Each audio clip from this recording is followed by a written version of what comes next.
No terceiro dia após a sua morte, Jesus ressuscitou. Naquele dia ele apareceu a seus seguidores em 5 ocasiões distintas.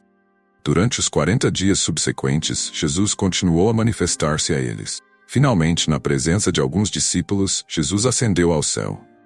10 dias depois, Deus derramou o Espírito Santo sobre os seguidores de Jesus que aguardavam em Jerusalém. Posteriormente, adversários de Deus ordenaram a prisão dos apóstolos, mas um anjo os libertou. O discípulo Estevão foi apedrejado até a morte pelos opositores. No entanto, veremos como Jesus escolheu um desses opositores para ser seu servo especial, tornando-se o apóstolo Paulo. 3 anos e meio após a morte de Jesus, Deus enviou o apóstolo Pedro para pregar ao gentio Cornélio e sua família. Cerca de 13 anos depois, Paulo iniciou sua primeira viagem missionária. Na sua segunda viagem, Timóteo juntou-se a Paulo. Conheceremos os momentos emocionantes vividos por Paulo e seus companheiros durante o serviço a Deus. Por fim, Paulo foi preso em Roma. 2 anos depois ele foi libertado, mas foi novamente preso e posteriormente executado. Os eventos narrados neste vídeo ocorreram ao longo de aproximadamente 32 anos. Assista para explorar esses eventos cruciais que moldaram o início da fé cristã e entender como eles impactaram o mundo. Não perca este vídeo revelador.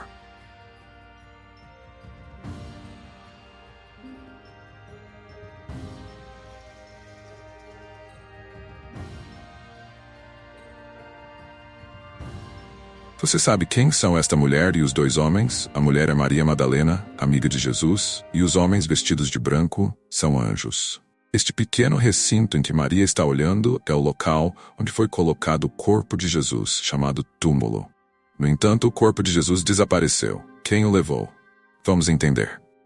Após a morte de Jesus, os sacerdotes disseram a Pilatos: quando Jesus estava vivo, afirmou que ressuscitaria após 3 dias. Portanto, ordene que o túmulo seja vigiado. Assim, seus discípulos não poderão roubar o corpo e alegar que ele ressuscitou dentre os mortos. Pilatos concordou e enviou soldados para vigiar o túmulo. No entanto, cedo no 3º dia após a morte de Jesus, de repente, um anjo de Deus apareceu e removeu a pedra da entrada do túmulo. Os soldados ficaram tão aterrorizados que não conseguiram se mover. Ao olharem dentro do túmulo, perceberam que o corpo havia desaparecido. Alguns soldados foram até a cidade relatar o ocorrido aos sacerdotes. E sabe o que os sacerdotes fizeram? Pagaram aos soldados para mentirem. Digam que os discípulos dele vieram roubá-lo à noite, enquanto vocês dormiam, instruíram os sacerdotes. Algumas amigas de Jesus foram até o túmulo, mas o encontraram vazio. De repente surgiram 2 anjos em vestes brilhantes. Por que procuram Jesus aqui? Perguntaram eles. Ele ressuscitou. Contem isso aos seus discípulos. As mulheres correram para transmitir a mensagem, mas foram interrompidas por um homem. Sabe quem era? Era Jesus. Contem isso aos meus discípulos, disse ele. Quando as mulheres informaram aos discípulos que Jesus estava vivo e que o haviam visto, eles mal podiam acreditar. Pedro e João correram até o túmulo para verificar, mas encontraram-no vazio. Depois que Pedro e João partiram, Maria Madalena permaneceu. Foi então que ela viu os 2 anjos. Sabe o que aconteceu com o corpo de Jesus? Deus o fez desaparecer. Deus não ressuscitou Jesus no mesmo corpo carnal com que morreu. Deu a Jesus um novo corpo espiritual, semelhante ao dos anjos no céu.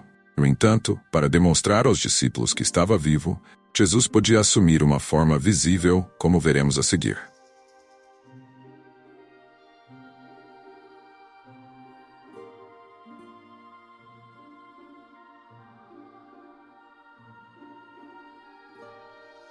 Após Pedro e João deixarem o túmulo de Jesus, Maria permaneceu sozinha e começou a chorar.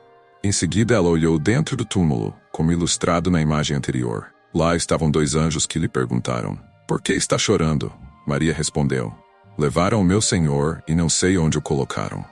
Ao virar-se, ela viu um homem que lhe perguntou: quem está procurando? Maria supôs que o homem fosse o jardineiro, que ele tivesse levado o corpo de Jesus. Por isso ela disse: e você o levou embora? Diga-me onde o colocou. No entanto, o homem era Jesus. Ele havia assumido uma forma que Maria não reconheceu. Mas ao chamá-la pelo nome, Maria percebeu que era Jesus.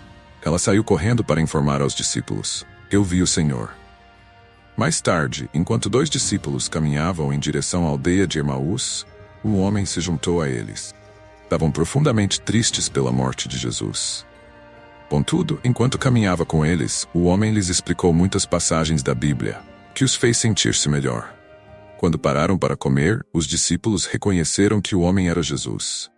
Nesse momento, ele desapareceu, e os 2 discípulos retornaram rapidamente a Jerusalém para contar aos apóstolos. Durante esse período, Jesus também apareceu a Pedro. Os demais discípulos ficaram emocionados ao saberem disso. Quando os 2 discípulos chegaram a Jerusalém, encontraram os apóstolos e relataram que Jesus lhes aparecera na estrada. Enquanto ainda falavam, algo surpreendente aconteceu. Observe a imagem.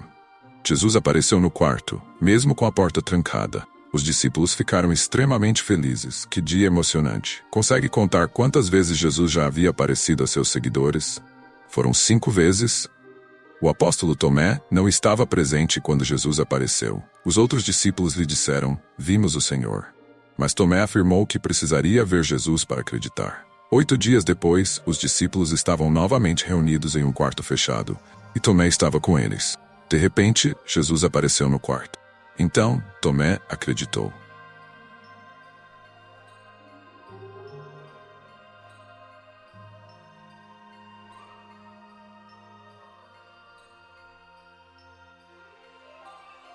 Com o decorrer dos dias, Jesus apareceu repetidas vezes aos seus seguidores. Em uma ocasião, cerca de 500 discípulos testemunharam sua presença. Durante esses encontros, Jesus dedicou suas palavras ao reino de Deus, missão para a qual foi enviado à terra por Deus, persistindo nela mesmo após sua ressurreição dos mortos. O reino de Deus, como lembramos, refere-se ao governo celestial de Deus, com Jesus designado como o Rei escolhido. Suas ações durante sua vida mostraram como seria maravilhoso seu reinado, alimentando os famintos, curando os doentes e até mesmo ressuscitando os mortos. Durante seu reinado de 1000 anos no céu, a terra se transformará em um paraíso completo. Guerras, crimes, doenças e morte não mais existirão. Esse futuro se baseia na visão de Deus para a terra como um paraíso, exemplificado pelo Jardim do Éden no início dos tempos. Jesus garantirá que a vontade de Deus seja cumprida. Chegou então o momento para Jesus retornar ao céu. Durante 40 dias, Jesus apareceu aos seus discípulos para assegurar-lhes que estava vivo novamente. Antes de sua partida, instruiu-os a permanecer em Jerusalém até receberem o Espírito Santo, força ativa de Deus comparada ao vento, que os ajudaria a realizar a vontade divina. Jesus ordenou-lhes: "Vocês devem pregar sobre mim até os confins da terra." Após essas palavras, algo extraordinário aconteceu. Jesus começou a ascender ao céu diante deles, até que uma nuvem o ocultou dos seus olhos. Assim, Jesus partiu para o céu, onde passou a reinar sobre seus seguidores na terra.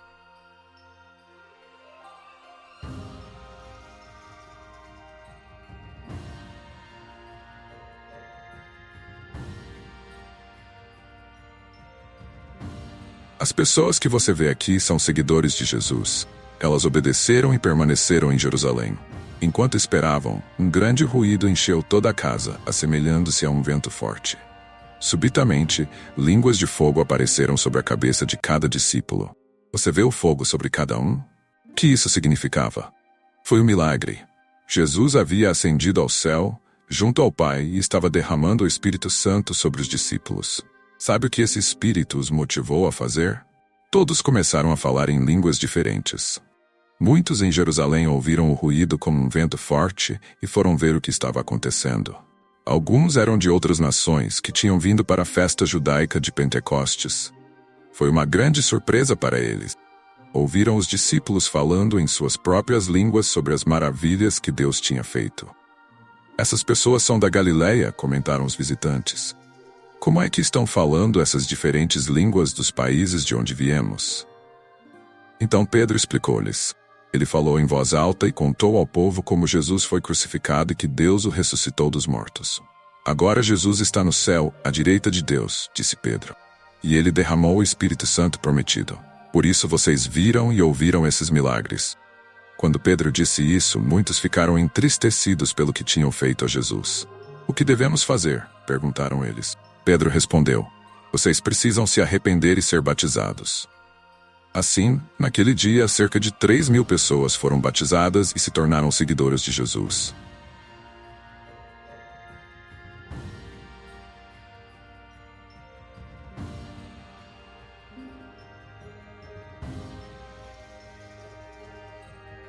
Observe o anjo segurando a porta aberta da prisão. Os homens que ele liberta são apóstolos de Jesus. Vamos considerar por que eles foram encarcerados. Isso ocorreu logo após o derramamento do Espírito Santo sobre os discípulos de Jesus. A história é a seguinte. Pedro e João foram ao templo em Jerusalém numa tarde.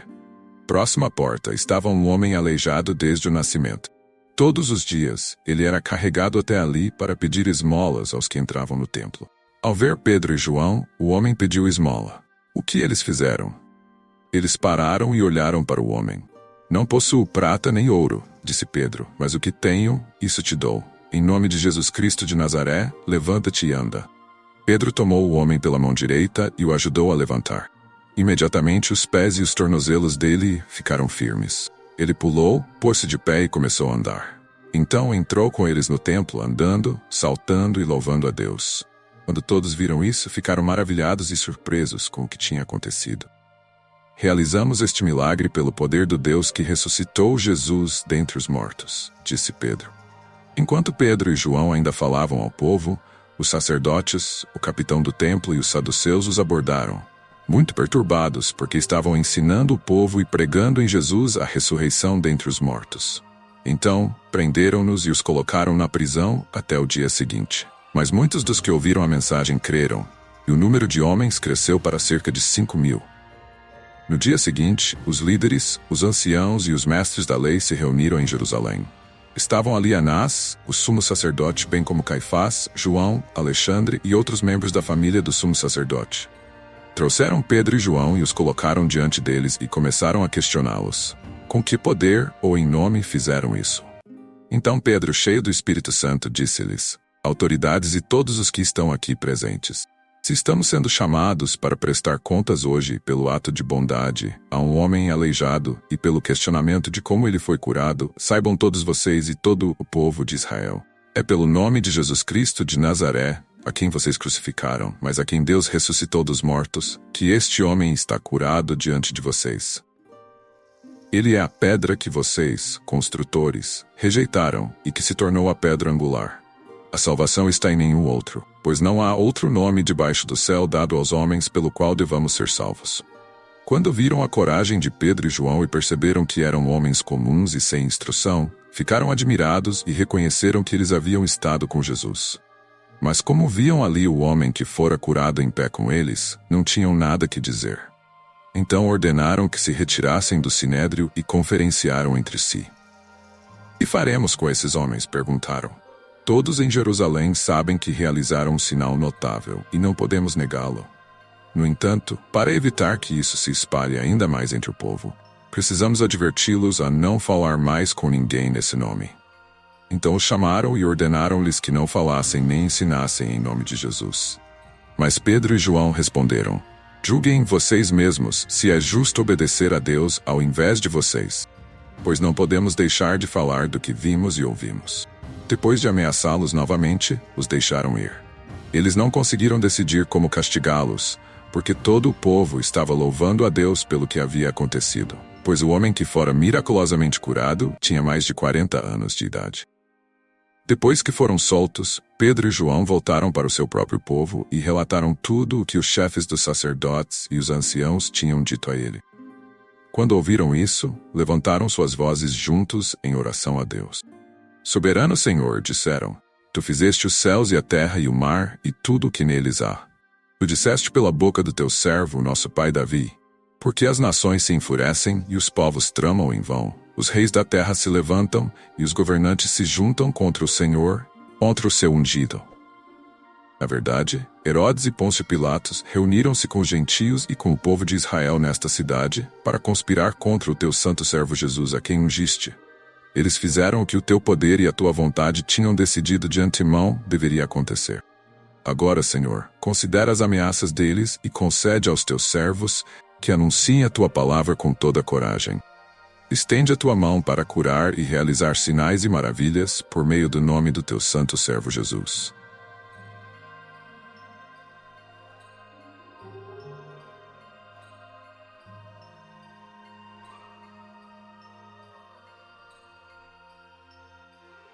O homem ajoelhado é Estevão, um discípulo fiel de Jesus. Contudo, observe a atrocidade sendo cometida contra ele. Homens estão arremessando pedras. Por que nutrem tanto ódio por Estevão a ponto de perpetrarem tal ato repulsivo? Examinemos os motivos. Deus concedera a Estevão o poder de realizar milagres extraordinários. Estes homens, contrariados por suas ações e seu ensino da verdade, travaram discussões com ele. Entretanto, a sabedoria que Deus lhe outorgou permitiu a Estevão refutar as falsidades que eles propagavam. Isso os enfureceu ainda mais, levando-os a convocar outros para depor falsamente contra ele. O sumo sacerdote indagou a Estevão: estas acusações são verídicas? Em resposta, ele proferiu um discurso baseado nas Escrituras, denunciando como os ímpios haviam perseguido os profetas de Deus. Então declarou: vocês se assemelham àqueles que mataram o servo de Deus Jesus e desobedeceram às leis divinas. Essa declaração exacerbou a ira dos líderes religiosos, que rangeram os dentes de fúria. Contudo, Estevão ergueu a cabeça e afirmou: vejo Jesus em pé à direita de Deus no céu. Diante disso, os homens cobriram os ouvidos e avançaram contra Estevão. Arrastaram-no para fora da cidade após entregarem seus mantos ao jovem Saulo para que os guardasse. Alguns começaram então a apedrejar Estevão. Ele ajoelhou-se como testemunhamos e dirigiu uma oração a Deus. Deus, não os castigue por este ato de maldade. Ele compreendia que alguns haviam sido iludidos pelos líderes religiosos. Assim, Estevão encontrou a morte. Diante de injúrias sofridas, você busca vingança ou deseja que Deus puna os agressores? Nem Estevão nem Jesus agiram assim. Ambos foram compassivos com aqueles que os trataram mal. Que possamos seguir seu exemplo.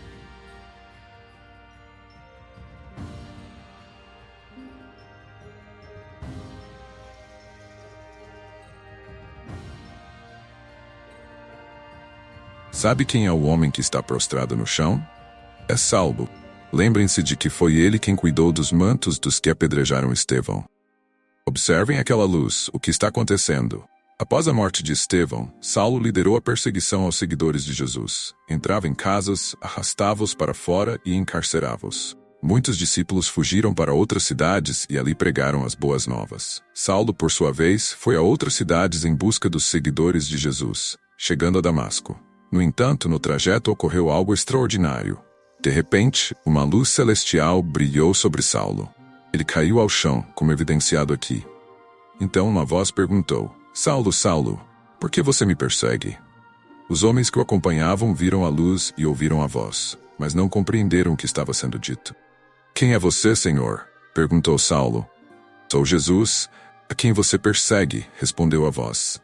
Jesus falou isso porque, ao perseguir os seguidores de Jesus, Saulo estava, na verdade, perseguindo a ele. Saulo então indagou: o que devo fazer, Senhor? Levante-se e vá para Damasco, ordenou Jesus. Lá você será informado sobre o que deve fazer.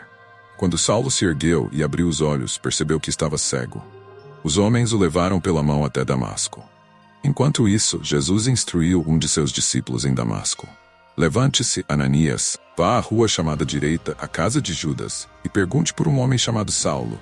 Ele é o meu escolhido para ser meu servo especial. Ananias obedeceu.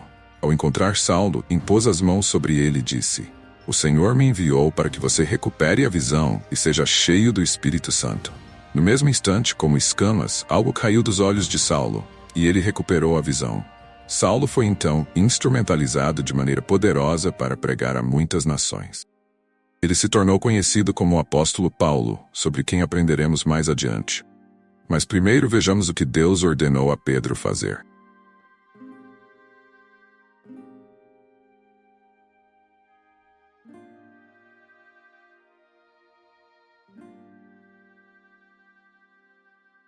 Este é o apóstolo Pedro, aqui parado com alguns amigos atrás dele. Mas por que o homem se curva diante de Pedro? Deveria fazer isso? Você sabe quem ele é? O homem é Cornélio, um oficial do exército romano. Cornélio não conhecia Pedro, mas foi instruído a convidá-lo para sua casa. Vamos ver como isso aconteceu. Os primeiros seguidores de Jesus eram judeus, mas Cornélio não o era. No entanto, ele amava a Deus, orava a ele e realizava muitas boas obras para o povo. Então, numa tarde, um anjo apareceu a ele e disse: Deus se agrada de você e atenderá às suas orações. Envie homens para buscar um certo homem chamado Pedro. Ele está em Jope, na casa de Simão, perto do mar. Imediatamente, Cornélio enviou homens para procurar Pedro. No dia seguinte, quando os homens se aproximavam de Jope, Pedro estava no terraço da casa de Simão. Então, Deus fez Pedro pensar que estava vendo um grande lençol descendo do céu.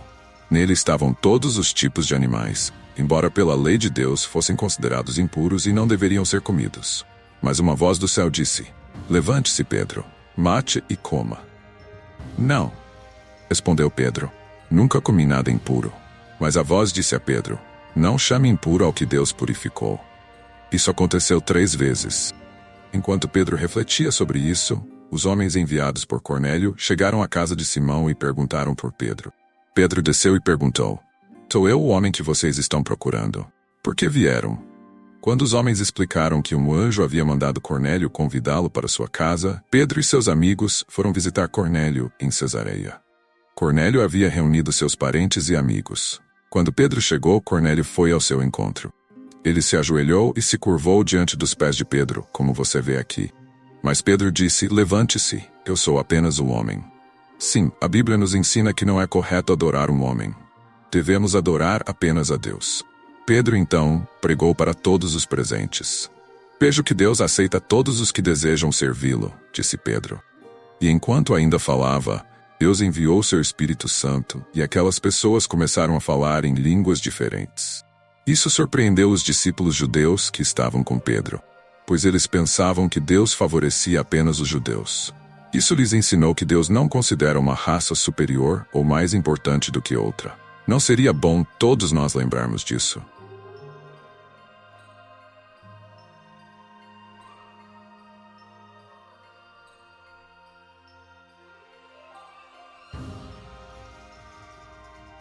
O jovem visto aqui ao lado do apóstolo Paulo é Timóteo.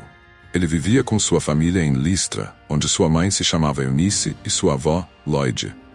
Esta foi a 3ª vez que Paulo visitou Listra. Cerca de um ano antes, Paulo e Barnabé haviam ido lá pela primeira vez para pregar. Desta vez, Paulo retornou com Silas. Paulo perguntou a Timóteo: "Gostaria de vir conosco, eu e Silas?" Ele perguntou. "Sua ajuda na pregação em lugares distantes seria muito bem-vinda." "Sim", respondeu Timóteo, "eu gostaria de ir junto." Pouco depois, Timóteo deixou sua família e juntou-se a Paulo e Silas. Antes de explorarmos suas viagens, vamos revisar o que aconteceu com Paulo. Já haviam se passado 17 anos desde que Jesus apareceu a ele no caminho de Damasco. Lembra-se que Paulo inicialmente foi a Damasco para perseguir os discípulos de Jesus, mas agora ele próprio era um discípulo.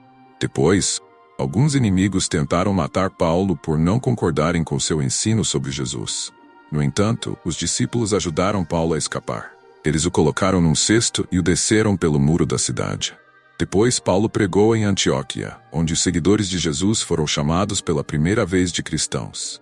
De Antioquia, Paulo e Barnabé partiram em viagens de pregação para países distantes. Uma das cidades visitadas foi Listra, onde Timóteo morava. Um ano depois, Paulo voltou a Listra em sua 2ª viagem. Quando Timóteo acompanhou Paulo e Silas para onde eles foram em seguida. Consulte o mapa para identificar alguns lugares. Primeiro foram para a vizinha Icônio, depois para outra cidade chamada Antioquia. Em seguida, viajaram para Troade e dali para Filipos, Tessalônica e Bereia.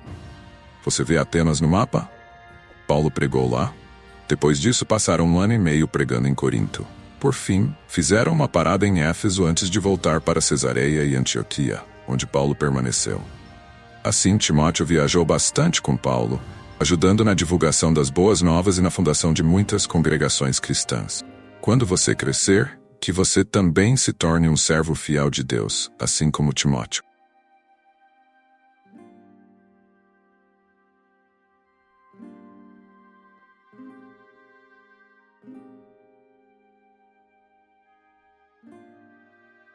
Veja só, será que o rapaz caído no chão está gravemente ferido?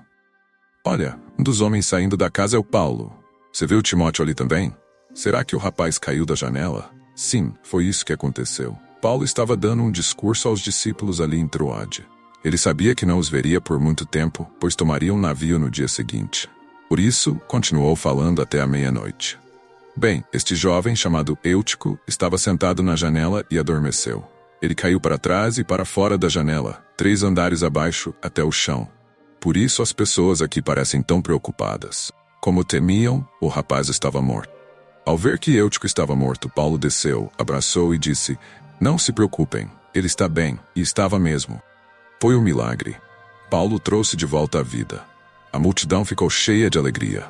Depois todos subiram, comeram juntos. Paulo continuou falando até o amanhecer. Mas pode ter certeza de que Eutico não adormeceu mais. Então Paulo, Timóteo e os que estavam com ele seguiram viagem de navio. Sabe para onde eles foram? Paulo concluiu sua terceira jornada missionária e estava voltando para casa. Durante essa jornada, ele havia passado 3 anos sozinho em Éfeso. Foi uma jornada ainda mais longa do que a segunda. Partindo de Troade, o navio fez uma parada em Mileto.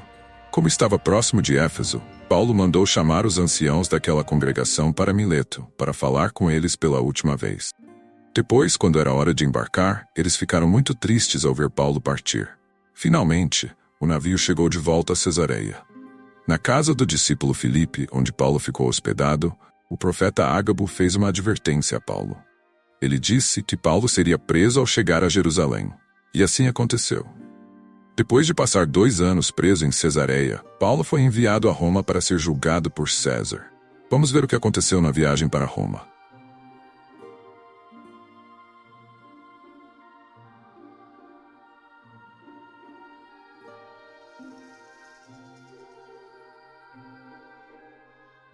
Observem. O navio está enfrentando dificuldades, está se partindo em pedaços. Vocês veem aqueles que pularam na água? Alguns já alcançaram a praia. Poderia este ser Paulo? Vamos ver o que aconteceu com ele. Recordem-se de que Paulo esteve detido por 2 anos em Cesareia. Posteriormente, ele e outros prisioneiros foram embarcados em um navio com destino a Roma. Durante a passagem pela ilha de Creta, foram surpreendidos por uma tempestade violenta.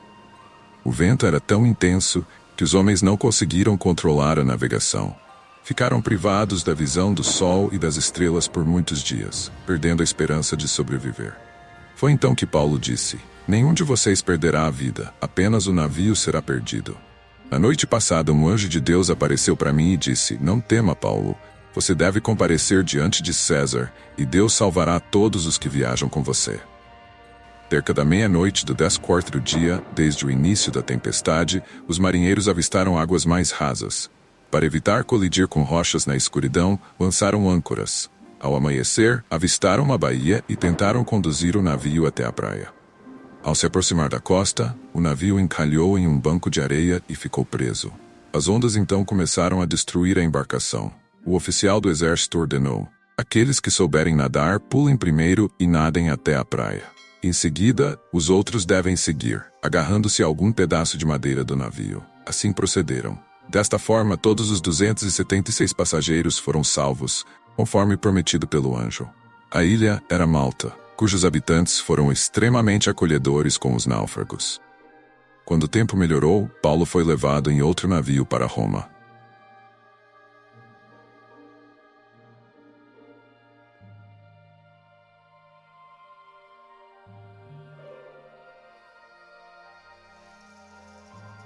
Observemos Paulo em seus grilhões e o soldado romano que o vigia. Paulo está encarcerado em Roma aguardando a decisão do imperador romano sobre seu destino. Durante sua prisão, ele recebe visitas.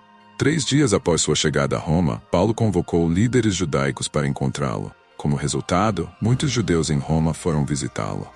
Paulo pregou a eles sobre Jesus e o reino de Deus. Alguns creram e se tornaram cristãos, mas outros não. Paulo também pregou aos diferentes soldados que o guardavam. Ele permaneceu preso ali por 2 anos, pregando a todos que podia alcançar. Dessa forma, até mesmo membros da casa de César ouviram as boas novas do reino e alguns se converteram ao cristianismo. Mas quem é este visitante escrevendo à mesa? Pode adivinhar? Sim, é Timóteo. Timóteo também foi preso por pregar o reino, mas foi libertado. Ele veio para ajudar Paulo. Sabe o que Timóteo está escrevendo? Vamos descobrir. Lembra-se das cidades de Filipos e Éfeso da história de quando Timóteo vira ajudante de Paulo? Paulo ajudou a estabelecer congregações cristãs nessas cidades. Enquanto estava preso, Paulo escreveu cartas para elas, que estão na Bíblia e são chamadas Efésios e Filipenses. Paulo instruiu Timóteo sobre o que escrever aos amigos cristãos em Filipos. Os filipenses foram muito generosos com Paulo. Enviaram-lhe um presente enquanto estava na prisão, pelo qual ele os agradeceu.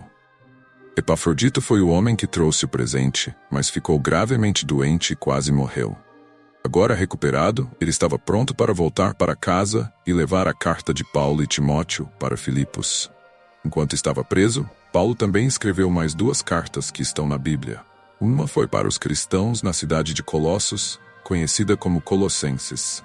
A outra foi uma carta pessoal a um amigo chamado Filemon, que morava em Colossos. Essa carta tratava do servo de Filemon, Onésimo. Onésimo havia fugido de Filemon e foi para Roma. Lá ele descobriu que Paulo estava preso e o visitou. Paulo pregou para Onésimo, que logo se tornou cristão. Onésimo lamentou sua fuga. Você sabe o que Paulo escreveu em sua carta a Filemon? Paulo pediu a Filemon que perdoasse Onésimo. Estou enviando de volta a você, escreveu Paulo. Mas agora ele não é apenas um servo. Ele também é o irmão amado em Cristo. Quando Onésimo retornou a Colossos, levou consigo essas 2 cartas, uma para os Colossenses e outra para Filemon. Podemos imaginar a alegria de Filemon ao saber que seu servo se tornara cristão. Quando Paulo escreveu aos Filipenses e a Filemon, compartilhou boas notícias. Estou enviando Timóteo para vocês, disse Paulo aos Filipenses, mas também espero visitá-los em breve, escreveu a Filemon. Quando Paulo foi libertado, visitou seus irmãos e irmãs cristãos em muitos lugares. No entanto, ele foi preso novamente em Roma. Desta vez ele sabia que seria executado.